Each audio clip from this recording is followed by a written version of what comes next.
Tram 28 Lisbon, Portugal. Tram 28 is the most popular tram route for tourists in Lisbon. Probably is the only one promoted by tour operators, brochures, travel books, and other tourist information sources about Lisbon. Note, Tram 28, as it is known, is in fact 28E. It can seem like a minor detail, but it will be vital for you if you are waiting for it at a bus stop. Nonetheless, here I will call it just 28. Related to the 28, a few points I would like to share here, and those are an introduction to the history of trams in Lisbon and the 28 in particular. Why is this route so promoted by tour operators? Is it worthwhile or not to take Tram 28? Naturally, on the above listed topics there will be a lot to say.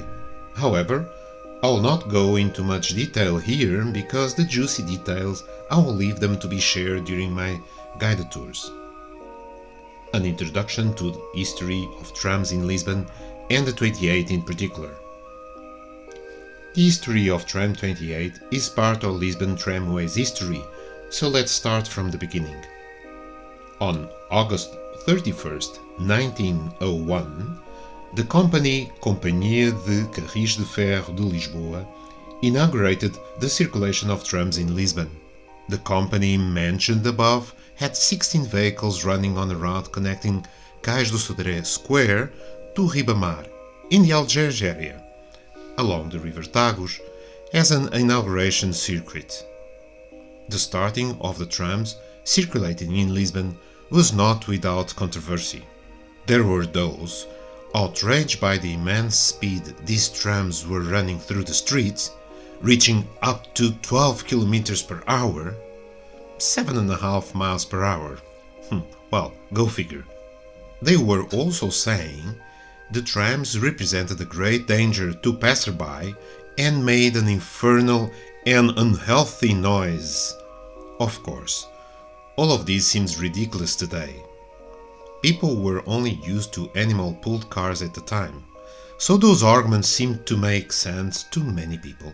What is certain is that after a short time, the trams entered the city's daily life as they had always belonged there. In 1906, the first section of the 28 tram route was set up. Until the 1930s, the route was progressively extended until it reached the way it has today, from Campo de Ourique to Martim Muniz to Lisbon districts. However, after the 1960s, with the proliferation of buses, trams' popularity began to fall. At the end of that decade, plans began to emerge to remove trams from circulation altogether. In the early 1970s, many rails had already been removed from the public road, and many routes had been suspended. Nevertheless, in 1974, many of the country's structural investments were stopped, following the consequences of the Carnation Revolution. One of those investment plans that were eliminated was the expansion of the bus fleet in Lisbon. Anyway, the population was still growing, as it was a demand for more public transportation.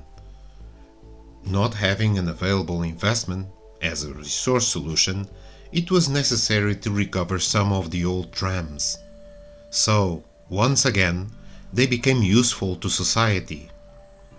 Anyway, after a short time, the increased number of cars in Lisbon, plus the increase in pace of life, the inability of trams to run faster, and because running on rails, they couldn't avoid constant obstacles on the busy streets, all contributed to their decline.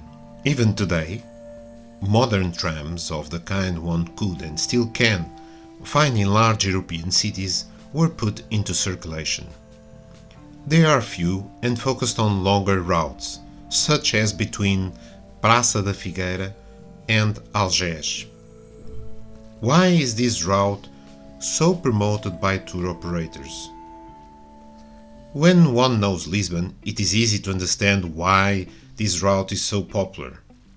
It is a very scenic route and goes through typical Lisbon districts with very narrow and winding streets, squeaking at low speed on the old steel rails. It also allows you to appreciate Lisbon's traditional landscape. Is it worthwhile or not to take Tram 28? The great Portuguese poet Fernando Pessoa said that everything is worthwhile if the soul is not small. I can't say if it's worth or not for you, but I can list some of the pros and cons of this trip. Some points in favor. The old trams, such as the 28, are part of city's image. The 28 takes a very scenic, typical, and useful route to get to know the city of Lisbon. It is enjoyable to ride these old trams. Let's see the less positive side of the story. There are often long queues or lines to get these trams, which can result in a significant waste of time, a commodity you may not have in abundance if you are spending only a couple of days in Lisbon. Because it is trendy, it is often full of people, and having a ride in a crowded tram may not be enjoyable. Many pickpockets take advantage of this confusion usually happening in the Tram 28 to get other people's wallets or other valuables.